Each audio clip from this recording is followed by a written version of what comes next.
Prepárate, porque nuestro día de celebración está por comenzar. Bienvenidos a Sion Factor.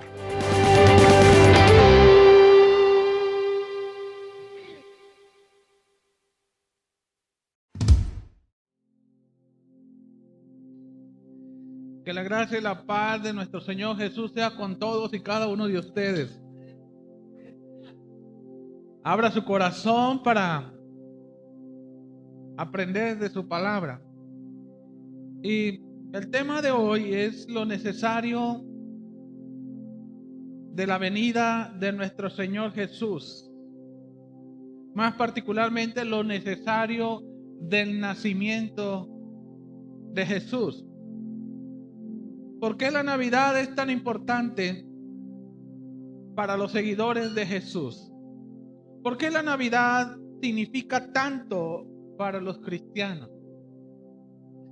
Si bien la crucifixión y la resurrección de nuestro Señor Jesús es un tema muy destacado en el Evangelio, esto porque tiene muchas implicaciones, múltiples implicaciones, a pesar de que la resurrección y la muerte de nuestro Señor Jesucristo se destaca en gran manera. No hemos de perder de vista el nacimiento de Jesús. El nacimiento de Jesús ha de ser considerado por todos como algo fundamental en la doctrina cristiana. Navidad o el nacimiento de nuestro Señor Jesús no ha de ser visto solo como una temporada de luces, pesebres, posadas, regalos, arbolitos. Navidad representa la máxima expresión de amor, compasión, compromiso, misericordia de nuestro Padre Celestial. Eso es Navidad. Independientemente si la fecha es correcta del 25 de diciembre, eso no debe de inhibir el celebrarlo. No hemos de perder de vista, por supuesto, el enfoque esencial de lo que la Navidad es y significa.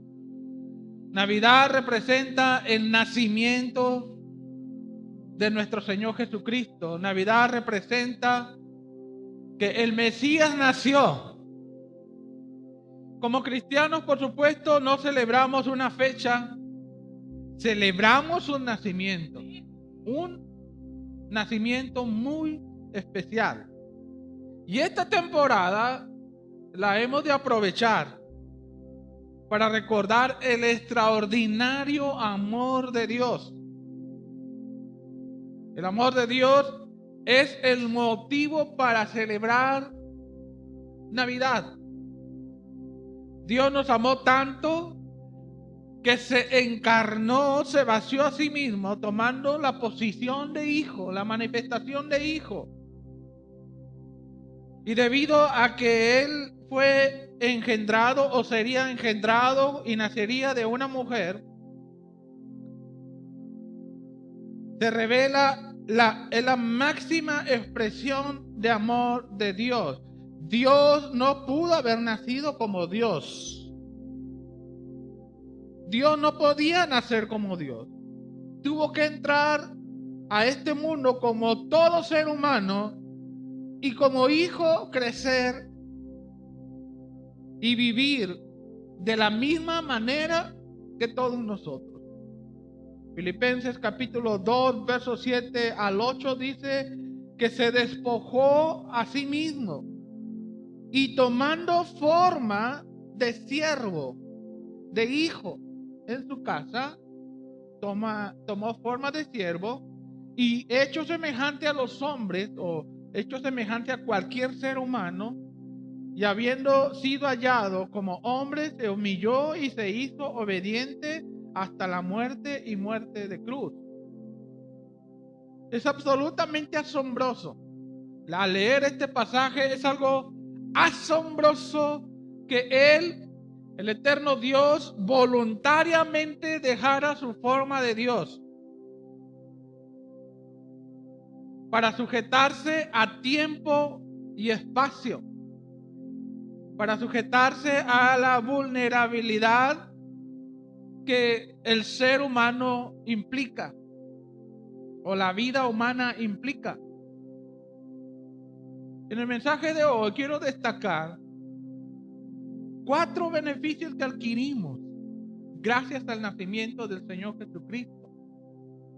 En 1 Corintios capítulo 1, verso 30, vamos a tomar este texto y ahí encontramos estos 4 beneficios que adquirimos gracias al nacimiento de Jesús, las cuales obtenemos una vez que nos comprometemos o te comprometes a seguir a Jesucristo de por vida. 1 Corintios capítulo 1, verso 30, dice: mas por Él estáis vosotros en Cristo Jesús, el cual nos ha sido hecho por Dios sabiduría, justificación, santificación y redención. Primer beneficio que obtenemos por medio de Jesús, y que por eso fue necesario el nacimiento de Jesús, por eso fue necesaria la Navidad. Primero, Jesús es el medio para alcanzar la sabiduría. Efesios capítulo 5, verso 15 dice: mirad pues con diligencia cómo andéis, no como necios, sino como sabios. Nada es un misterio para Dios. Él lo entiende todo, lo comprende todo, lo sabe todo. No hay secretos ocultos para Dios. Dios nunca está desconcertado. Dios nunca ha estado confundido. Dios nunca ha estado inseguro. Él sabe qué hacer en cualquier asunto, ya sea en los cielos o en la tierra. Cuando Daniel, el profeta, describió la sabiduría de Dios, él escribió en Daniel capítulo 2, versos 21 al 22. Él cambia los tiempos y las estaciones, quita reyes y establece reyes. Él da sabiduría a los sabios y conocimiento a los que tienen entendimiento. Él revela las cosas profundas y ocultas. Él sabe lo que es. La sabiduría de Dios es definida como ver el resultado y encontrar la mejor manera para lograr ese resultado. Cuando hablamos de la sabiduría de Dios, nos estamos refiriendo al atributo donde Dios elige siempre producir el mejor resultado posible a través de los mejores medios posibles. Dios siempre diseña fines perfectos, resultados perfectos, pero por igual Dios emplea los medios perfectos y a lo que la consideración de Dios es el mejor para ese resultado perfecto. De modo que el accionar de Dios siempre es perfectamente sabio.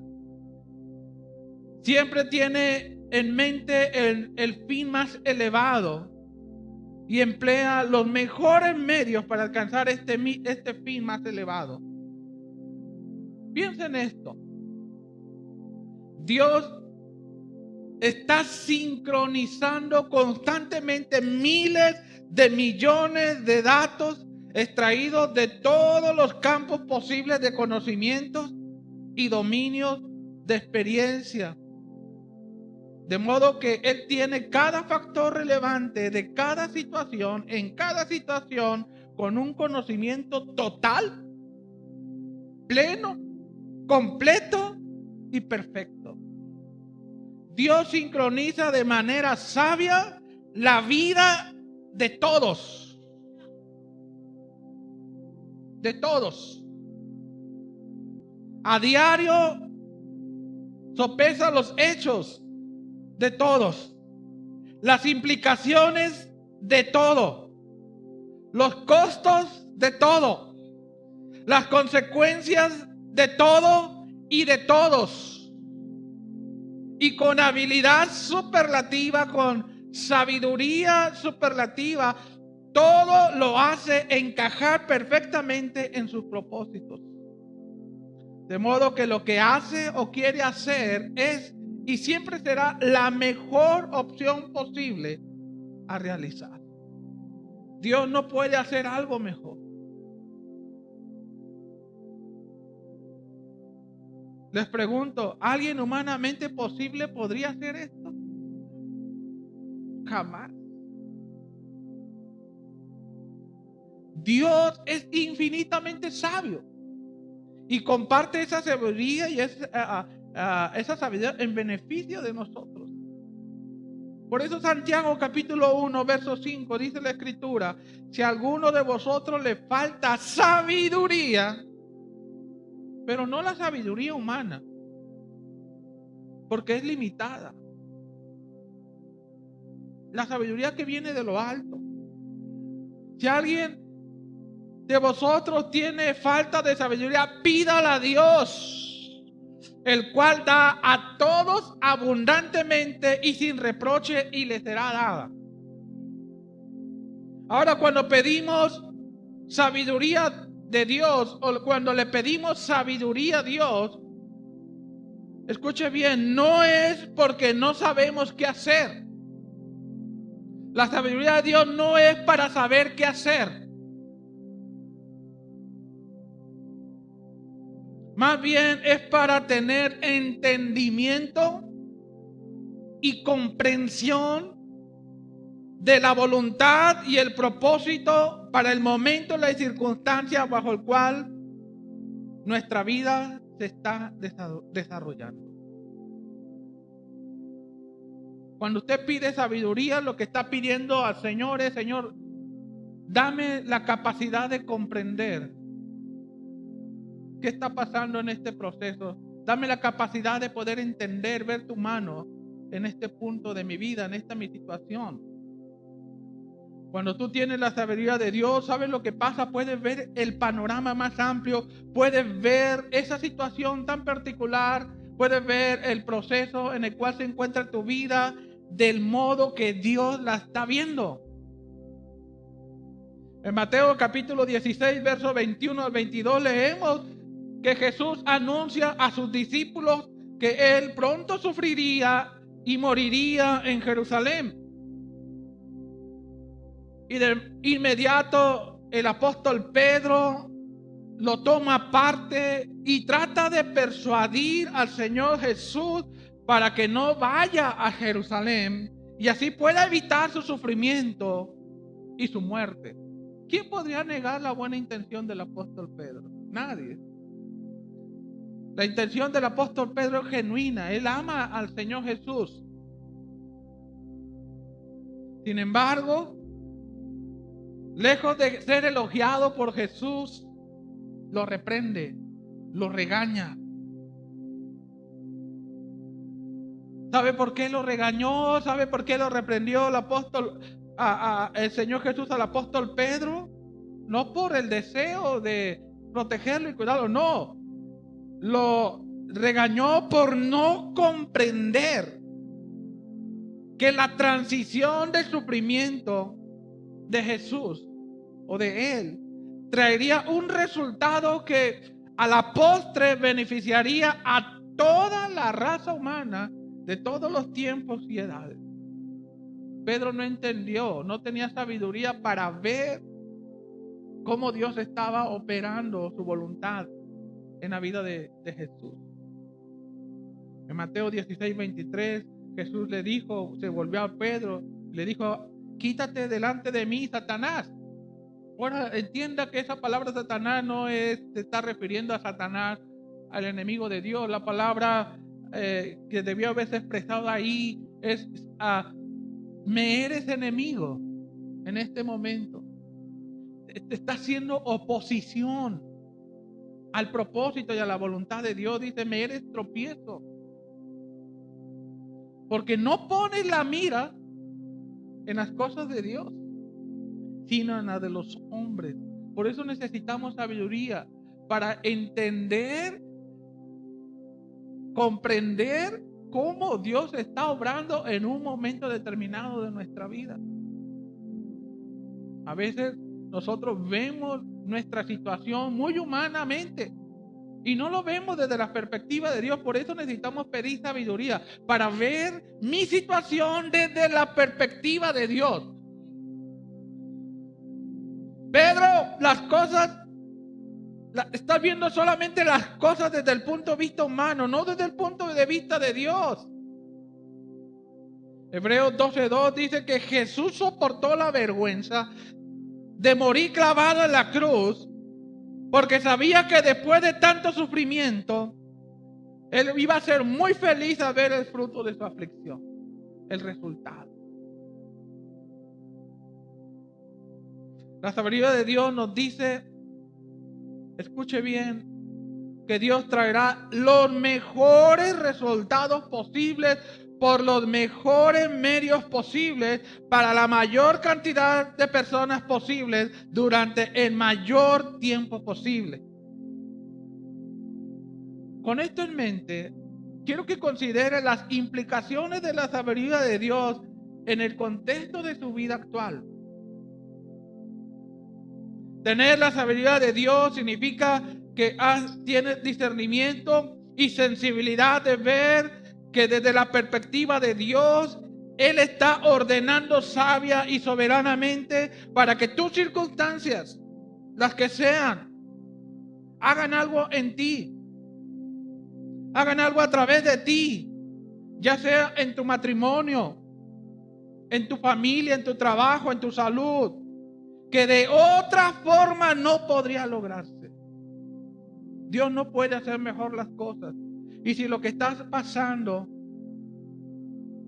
no es el medio que tú esperas, déjame decirte, Dios dice, no hay un mejor medio. Romanos 8:28 dice, y sabemos que todos los que aman a Dios, todas las cosas ayudan a bien. Esto es a lo que conforme a su propósito. Dios integra todo a su propósito. Por eso necesitamos sabiduría. Dios tiene un propósito para todo. A los que conforme a su propósito son llamados. Si hubiera una mejor manera de lograr esos propósitos, ese plan que Dios tiene para ti, entonces estarías experimentando otras circunstancias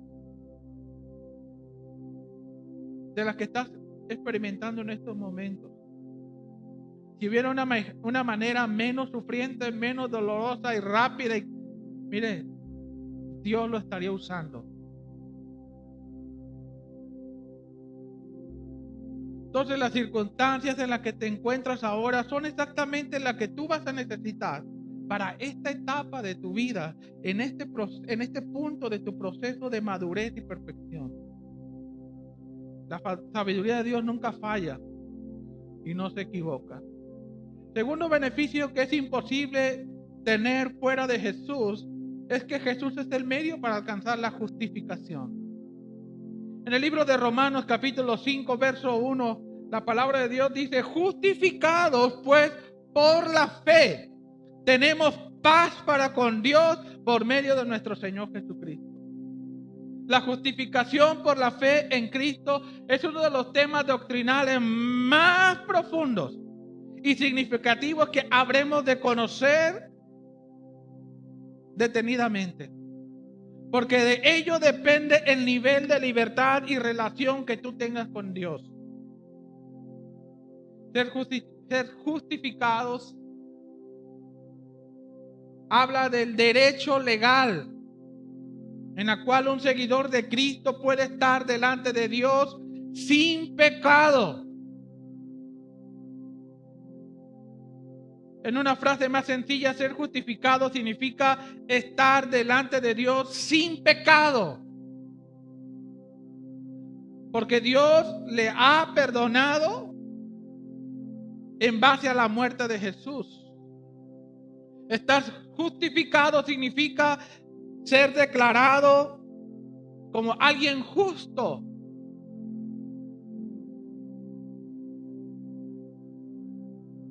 Ser justificado significa que tú eres, o los que son justificados, son personas dignas y merecedoras de toda atención y los privilegios de Dios. Justificación.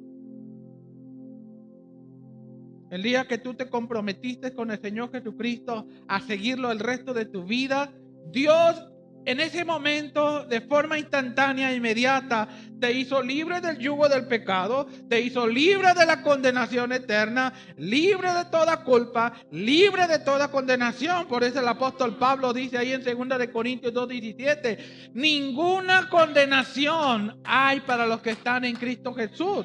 Sin embargo, a pesar de esta realidad de ser justificados y libres, habrá muchos que sigan viviendo con una mentalidad de sentirse indignos delante de Dios. Sentirse culpables delante de Dios. Creyendo que todavía tienen que hacer algo más para ser merecedores del gran privilegio del amor o ser amados y aceptados por Dios. Las personas que no entienden, no comprenden el tema de la justificación, siempre viven esforzándose por ser más amado, más aceptado por Dios. Nosotros nos debemos de esforzar por crecer como personas, pero no podemos hacer nada para que Dios me ame más, me acepte más o me quiera más. Nada podemos hacer. Por eso es tan importante el tema de la justificación. En 2 de Samuel capítulo 9 verso 8 encontramos la historia de un joven llamado Mefiboset. Él era del linaje de el rey Saúl, era hijo de Jonatán, era un príncipe. Sin embargo, su mentalidad y su percepción de sí mismo le hacían creer y decir: soy un perro muerto, no merezco nada, no merezco el favor de nadie, no merezco el amor de nadie, no merezco el privilegio de nadie. Él creía que no merecía la atención de nadie y el cuidado de nadie. Así se sienten muchos hijos de Dios. Así se relacionan con Dios, indignos. Siempre esforzándose por merecer el amor de Dios. Ser justificados, escuche bien, amada iglesia, ser justificado implica que no tengo que hacer absolutamente nada para ser más aceptado por Dios, más digno ante Dios, porque ya lo soy. Dios ya me declaró justo. No puedo hacer nada más para que Él me ame más. Y tú tampoco puedes hacer nada más para ganar el favor de Dios. Nada puedes hacer. Ya eres. Si esto no fuera así, déjame decirte, tú no podrías hablar con Dios en el momento que tú quieras. Si yo no fuera justificado, si esto no fuera una realidad de que soy justo las 24 horas del día, los 365 días del año y aún el resto de toda mi vida, si esto no fuera así, si esto no fuera cierto de ser justo o justificado, de estar justificado, no podrías tener una relación con Dios. No podrías servirle de ninguna manera. No podrías conocerlo ni darlo a conocer. Tú no tendrías que posponer, escuche bien, amada iglesia, tú no tendrías que posponer las bendiciones y el privilegio de Dios que está a tu alcance, esperando ser más digno o esperando ser más aceptable a Dios. No puedes, no se puede. Esta es una realidad espiritual que ni siquiera el diablo puede quitarte. El enemigo puede engañarte para que no disfrutes de las bendiciones, y lo puede hacer. Puede afligirte para que no disfrutes de la vida abundante en Cristo, Pero lo que jamás va a poder hacer Satanás es quitarte el derecho legal de tu posición ante Dios. Ese jamás lo vas a perder. Romanos 8:33 dice, ¿quién acusará a los escogidos de Dios? ¿Quién? Dios es el que justifica. En lo personal defino la justificación por medio de la fe como la facultad de tener una relación correcta con Dios. Porque de eso se trata el cristianismo, ¿eh? Personas que tienen una relación cercana con Dios. Si tú no tienes una relación personal, abierta, sincera y profunda con Dios, no estás viviendo la vida cristiana. Porque ese fue el proyecto original de Dios cuando creó a los primeros padres, Adán y Eva. Personas que tengan comunión con Él y lo reflejen. Somos su imagen y semejanza. Personas que puedan tienen el derecho de tener una comunión cercana con Dios, pero a la vez reflejarlo a los demás. Jesús dijo, yo vine a buscar lo que se había perdido. ¿Y qué fue lo que se perdió? La relación, la comunión con Dios. Y Él vino a restaurar eso. Dios, al encarnarse en Jesús de Nazaret, nació como hijo. Él no podía nacer como Dios, nació como hijo. No porque quería revelar que Él era la segunda persona de la Trinidad. Jesús no es la segunda persona de la Trinidad. Jesús es Dios encarnado. El propósito de venir en esa manifestación de hijo era asegurar un resultado reproducible.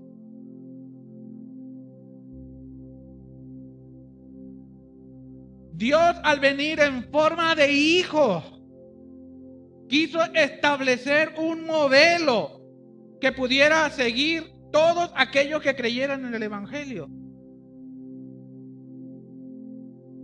¿Qué tipo de relación tuvo Jesús con Dios? La de un hijo con su padre. Cuando los discípulos le pidieron a Jesús que los enseñara a orar, Jesús no les enseñó un modelo de oración.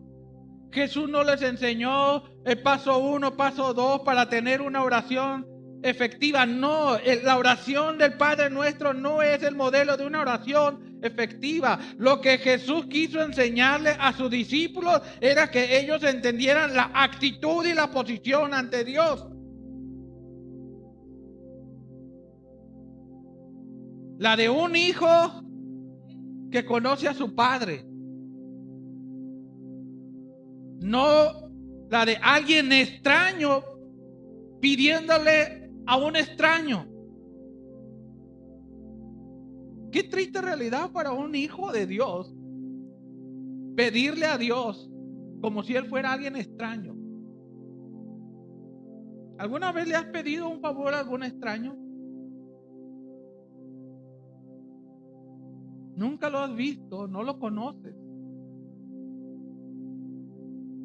Uno se siente desconfiado, temeroso.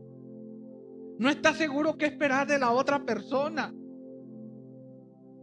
No sabe cómo va a ser tratado por la otra persona. Siente vergüenza y le da pena pedir. ¿Por qué? Porque es extraño. Qué triste que los hijos de Dios se dirijan a Él como un extraño.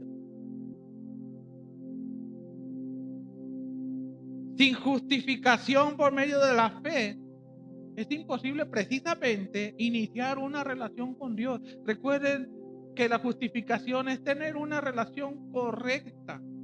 Nos ha declarado justos y esa justificación me pone en una posición de poder tener una relación correcta con Dios para conocerlo profundamente a Él. Podrá ser una persona muy buena, que no hace daño a nadie. Podrá ser una persona que hace buenas obras a la beneficencia, que ha ayudado a muchas personas. Pero déjame decirte, aún con todo eso, eso no te da el derecho, no le da el derecho a nadie de tener una relación con Dios. La justificación permite poder tener una relación con Dios. Solo los hijos de Dios tienen el derecho de tener una relación con su Padre Celestial. Es una expresión incorrecta decir que todos los seres humanos son hijos de Dios. No todos son hijos de Dios, todos son creación de Dios, pero no todos son hijos de Dios. Solo los que son justificados son hijos de Dios con el derecho de tener una relación con su Padre Celestial. Gálatas capítulo 3, verso 26 dice, porque todos sois hijos de Dios por la fe en Cristo Jesús. El apóstol Juan en Juan 1:12 dice, pero a todos los que le recibieron, dicho en otras palabras, a todos aquellos que se han comprometido seguirle el resto de sus vidas, dice, les dio el poder o les dio la facultad, les dio el derecho de llegar a ser hijos de Dios a los que creen en su nombre. Así que tú como hijo e hija de Dios tienes el privilegio de construir una relación personal con tu Padre Celestial. Gálatas 4:6 dice, y por cuanto sois hijos, Dios envió a vuestros corazones el espíritu de hijo, de su Hijo. ¿Para qué? Para que podamos clamar, Abba, Padre. Ahora, esta palabra Abba es una palabra aramea. Y esta palabra aramea expresa, o la palabra Abba expresa confianza e intimidad. Es una expresión que quiere decir querido Padre. Eso es lo que significa la palabra Abba, querido Padre. Esa era la palabra que usaban los niños israelitas para llamar la atención de sus padres cuando estaban en algún aprieto. ¿Se acuerdan cuando sus hijos les atemorizaba algo o cuando estaban en una pequeña dificultad? Ellos gritaban, papi. No le decían, padre, te necesito, papito, pa, ma.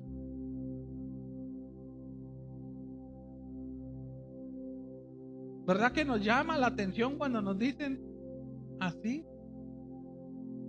Esa es la palabra Abba.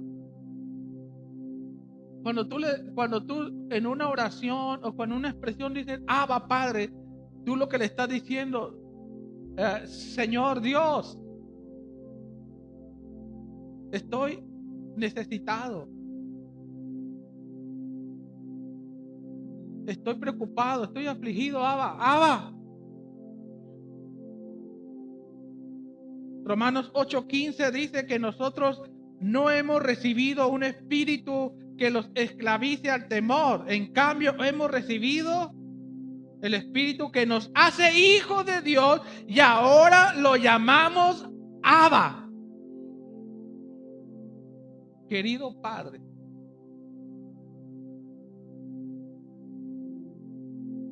Podemos correr a Él cuando algo nos asusta y decirle Abba.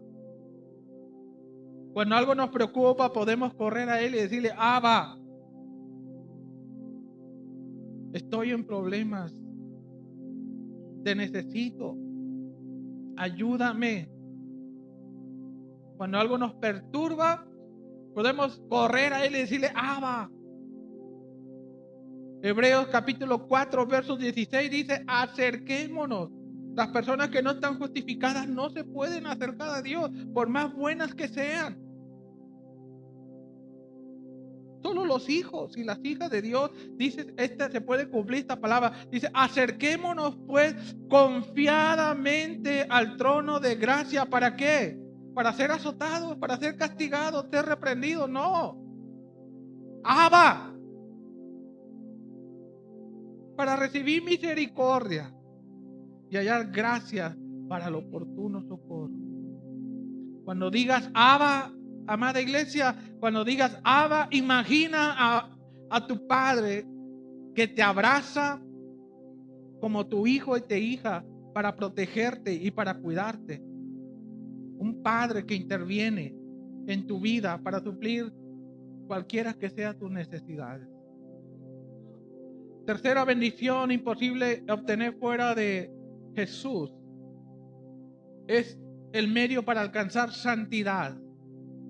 En 1 de Tesalonicenses capítulo 4 verso 7, la escritura dice: pues no nos ha llamado Dios a inmundicia, sino a santificación. La palabra santidad significa ser apartados para un propósito especial.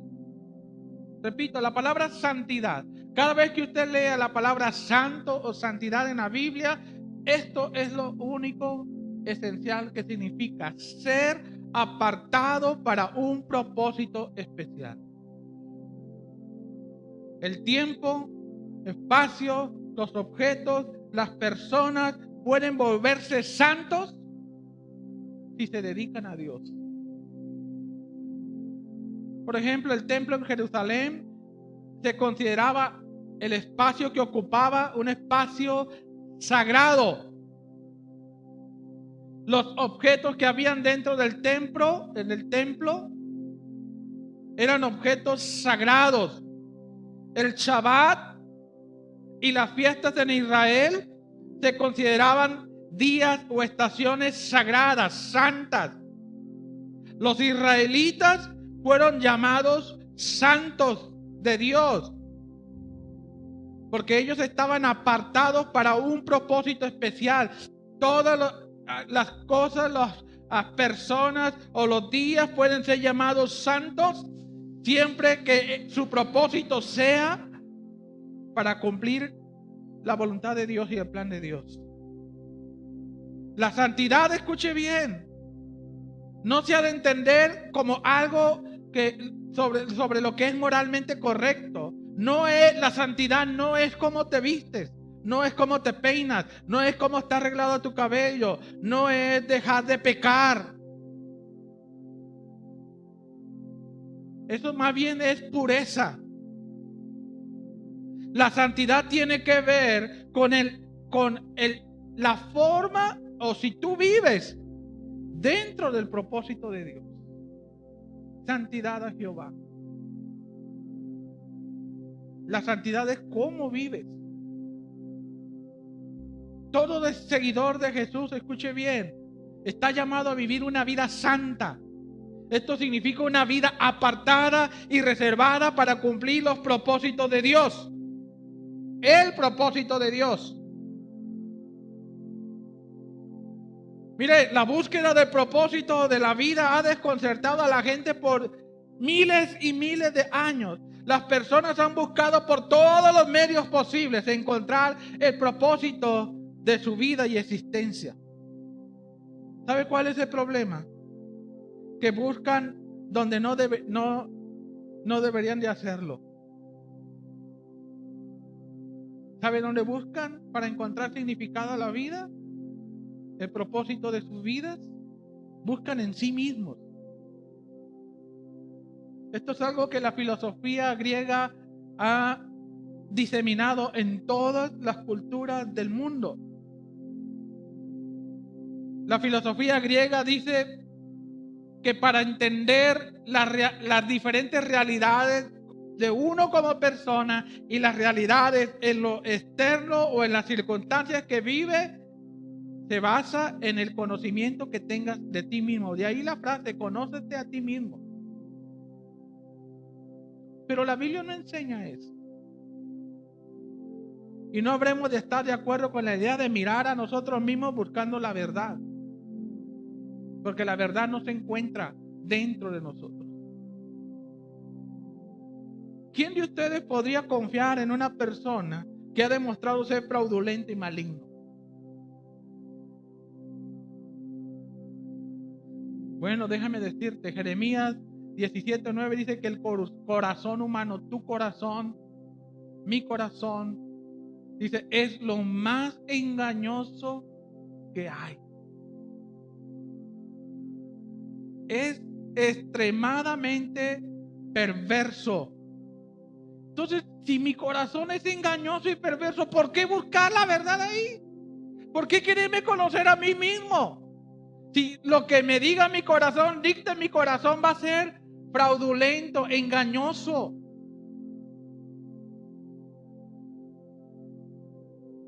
En resumidas cuentas, para conocerme a mí mismo necesita mirar fuera de mí.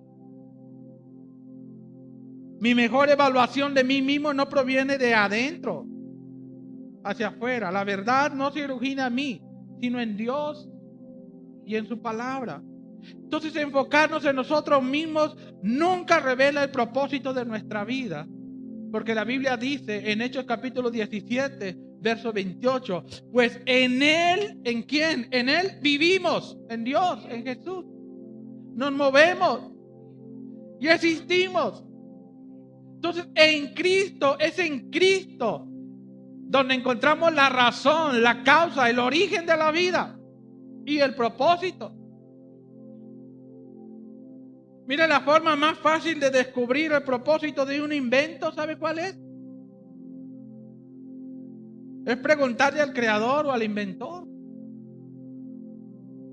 Lo mismo ocurre cuando se trata de descubrir el propósito de la vida y de la existencia. Preguntémosle al creador. Preguntémosle al inventor de la vida y de la existencia. A Dios. Su palabra. Si usted es un seguidor de Jesús, ni uno de ustedes tendría que vivir en la incertidumbre de saber cuál es el propósito de Dios para su vida. Ni uno de ustedes. Ni uno de ustedes. Efesios 1:11 dice, en Él tuvimos herencia, habiendo sido predestinados conforme al propósito del que hace todas las cosas según el designio de su voluntad. Entonces, para saber por qué fuiste colocado en este mundo, debes de comenzar con Dios. Naciste para su propósito y naciste por su propósito. Tú puedes elegir tu carrera profesional, puedes elegir con quién te quieras casar, puedes elegir tus pasatiempos, puedes elegir dónde quieres vivir y muchas otras cosas en la vida, pero no puedes elegir tu propósito. No puedes. Ese ya está establecido. Isaías 43:7, porque yo los he creado, dice Dios, yo los he creado para mi gloria. Todos los seguidores de Cristo que compartimos un mismo propósito, existimos para glorificar a Dios al conocerlo y al darlo a conocer. Ese es el propósito fundamental de todos nosotros, fundamental. Y hay diferentes formas de expresarlo. Dios te ha dado dones, talentos y habilidades para que tú lo conozcas a Él, pero también lo des a conocer a Él. El propósito es único para todos. Las formas son diferentes en todos.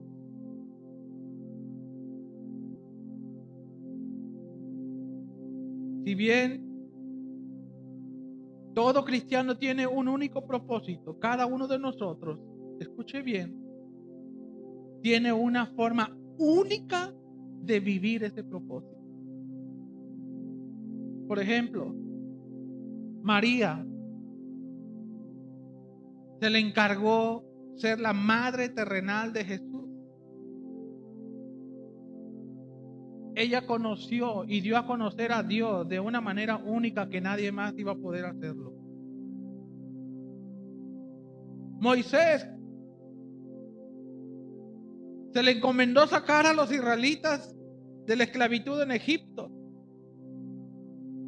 Moisés conoció y dio a conocer a Dios de esa manera única que nadie más podía. Pablo se le encomendó dar a conocer o llevar el evangelio a los gentiles. Pablo conoció y dio a conocer a Dios de esa manera única que nadie más podía. Todos tenemos un propósito único. Y todos hemos de descubrir cuáles son las formas únicas que Dios nos ha llamado para conocerlo y darlo a conocer. Termino. La cuarta bendición que es imposible tener fuera de Jesús. Jesús es el medio de alcanzar redención. Primero de Pedro capítulo 1 versos 18 y 19 dice: sabiendo que fuiste rescatado de vuestra vana manera de vivir. Fuisteis rescatados de vuestra vana manera de vivir, la cual recibisteis de vuestros padres, no con cosas corruptibles como oro o plata, sino con la sangre preciosa de Cristo, como de un cordero sin mancha y sin contaminación. Déjame decirte, amada iglesia, escucha bien. Antes de tu conversión al Señor Jesucristo, tú y yo teníamos diferentes, no éramos diferentes al resto del mundo. Nuestra vida, nuestra manera de ser, nuestra manera de vivir, nuestra manera de hacer las cosas eran tan vacías, tan triviales como las de otras personas o de las de todas las personas que no conocen a Jesús. Así era tu vida y mi vida. Trivial y sin sentido. Sus días como inconversos, mire, se describen como una vana manera de vivir. La cual fue transmitida de nuestros padres. La vana manera de vivir significa una vida vacía. La vana manera de vivir significa una vida sin sentido. Todos los seres humanos nacen en este mundo sin saber exactamente quiénes son, la identidad, de dónde vienen, el origen, por qué están aquí, la causa, para qué vivir y cómo debemos de vivir sin propósito. ¿A dónde vamos? Destino. Y por si eso fuera poco, se nace físicamente vivos, pero espiritualmente muertos. Y esta sin duda es la peor parte de la vida. Vivir, escuche bien, la peor parte de la vida, o vivir sin Cristo, es vivir como una alma perdida en un mundo quebrantado y caído. Es vivir en el vacío de todo y en la nada de todo. No hay, escuche bien, no hay sensación más terrible que sentirse vacío. No hay. Puedo hacer cosas para ocupar mi tiempo. Puedo encontrar suficiente alimento para alimentar mi cuerpo. Puedo encontrar un lugar para dormir, donde vivir. Puedo tener cierto nivel económico. Puedo tener una hermosa familia. Puedo tener el empleo. Puedo reír. Puedo descansar. Puedo viajar. Puedo tener momentos de alegría. Pero al final de todo nos damos cuenta que la sensación de vacío y sin sentido sigue allí. Hay un descontento en el corazón. No sabemos qué, pero hay un descontento. Tenemos la sensación que algo nos falta en la vida, pero no sabemos de qué. Hay algo, las personas que viven sin Cristo, y recuerda tú la vida que tú tenías sin Cristo, había una voz que nos decía: tiene que haber algo más. Hay un deseo por algo más. Esperamos encontrar lo que estamos buscando yendo de un lado al otro, yendo de un camino a otro, corriendo de un lado al otro, pero todo sigue igual. No puedo ser satisfecho. Todo deseo natural, escuche, corresponde a algún objeto real. Sígame en este punto, por favor. Y quiero que por favor valore la importancia de ahora que usted usted conoce a Jesús, todo deseo natural corresponde a algún objeto real que puede satisfacer ese deseo. Si usted tiene hambre, existe comida para satisfacerlo. Si tiene sed, existe agua para saciar su sed. Para todo deseo natural existe algo real que lo satisface. En el corazón humano existe un deseo. Y nada, absolutamente nada de este mundo lo puede satisfacer. Y si hay un deseo que ninguna experiencia en este mundo puede satisfacer, la explicación y la deducción ha de ser muy simple. Hay que buscarlo afuera de este mundo. En la Biblia se menciona a un hombre que tenía todo en la vida. Todo lo que él deseaba lo obtenía. Veía algo con sus ojos, su corazón lo anhelaba o lo quería obtener y lo tenía. No había nada que no comprara o tuviera. Literalmente, escuche bien, este hombre lo tenía todo. Todo. La Biblia dice que no se negó nada. Cuanto deseo querría, lo obtenía. Ahora quiero que te imagines, al igual que este hombre, si tú tuvieras todo lo que deseas, si tú pudieras obtener todo cuanto tus ojos deseen, te vas a dar cuenta que al igual que este hombre en la Biblia, a pesar de tenerlo todo, ese todo no era suficiente. Él siguió igual de vacío. Él siguió igual sin entender el significado de la vida. Me refiero a Salomón. Él en su propia experiencia intentó vivir una vida plena y completa y satisfactoria sin Dios. ¿Y sabe qué? No pudo. Él dijo, todo cuanto yo deseé, lo obtuve. Y al final él dice, lo tenía todo y sigo vacío. Él en los últimos años, en su vejez, llega a una conclusión.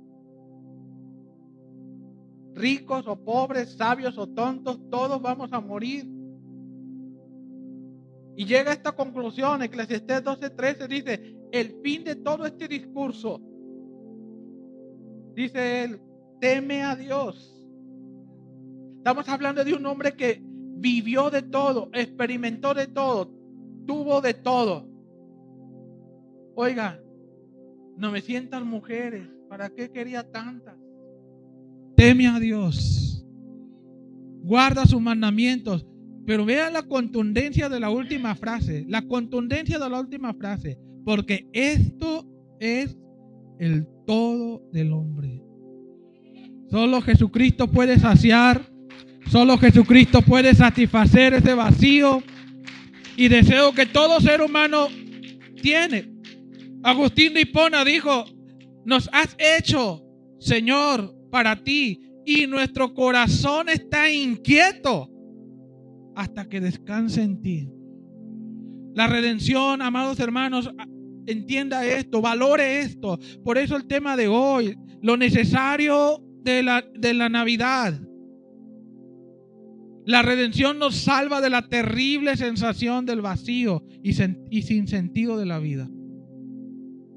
La palabra redención significa ser liberados de algún mal mediante el pago de un precio o un rescate por parte de un redentor. Efesios capítulo 1, verso 7 dice, en Él tenemos redención mediante su sangre,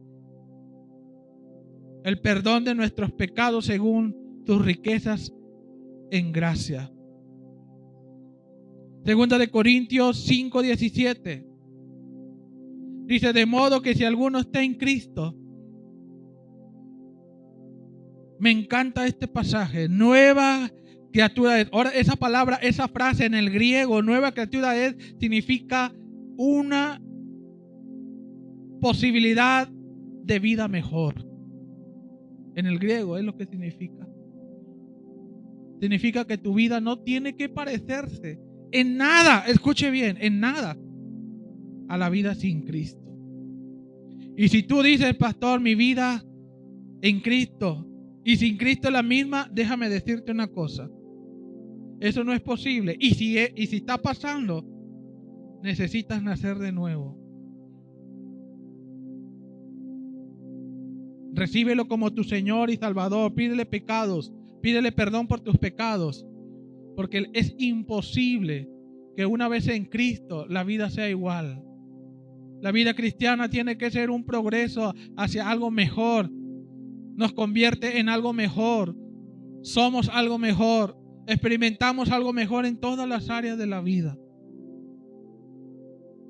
La vida sin Jesús está vacía. Y Él es el único que podrá llenarnos y hacernos sentir completos. Colosenses 2:10 dice, y vosotros estáis completos en Dios. Estamos completos en Dios. Nada falta. Ahora sí podemos disfrutar toda la vida. Puestos de pie.